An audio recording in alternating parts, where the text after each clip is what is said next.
दोस्तों, जिस दिन से आधार ओटीपी बेस्ड यूपीआई रजिस्ट्रेशन की शुरुआत हुई थी उस दिन से अब तक पूरी 1 साल से भी ज़्यादा का समय हो चुका है।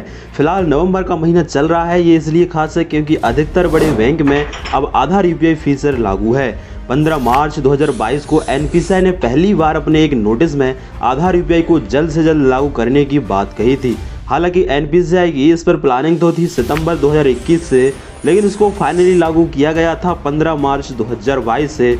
उसके बाद लगभग 2 से 3 महीने में ही यानी कि जून 2022 में इसे 7 बैंकों में एक साथ लागू कर दिया गया था और उसके बाद एक एक करके कुछ बैंकों में और शुरू होता गया और इस तरह से अब तक टोटल 42 बैंकों में आधार यूपीआई का फीचर लागू है। लेकिन दोस्तों, यहाँ पर बात आती है कि अब बाकी की सभी बैंकों में क्यों नहीं आया और अगर नहीं आया तो कब तक आएगा बाकी की सभी बैंकों में।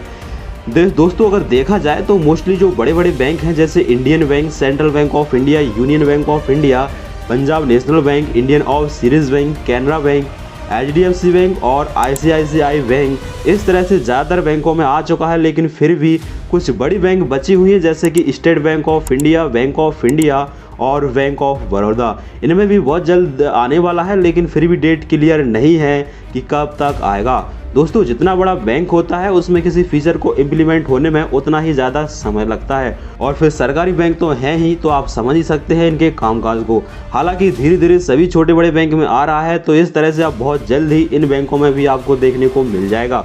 और जब बड़ी बड़ी बैंकों में आ जाएगा तो इनके अंडर में जो छोटी छोटी बैंक हैं उनमें भी बहुत जल्दी देखने को मिल जाएगा, जैसे कि ग्रामीण बैंक और कोऑपरेटिव बैंकों में। इसी तरह से सेम प्रक्रिया है प्राइवेट बैंकों में भी। प्राइवेट बैंकों में भी लगभग आधे से ज़्यादा प्राइवेट बैंकों में यानी कि टोटल 21 में से 12 बैंकों में आ चुका है, तो अब बचे हुए बैंकों में भी बहुत जल्द ही आ जाएगा। लेकिन जैसे ही किसी नई बैंक में ये फीचर शुरू होता है तो मैं आपको वीडियो के ज़रिए बता दूंगा। लेकिन इसके लिए आपको चैनल को सब्सक्राइब करके रखना होगा ताकि वीडियो का नोटिफिकेशन आपको मिल सके।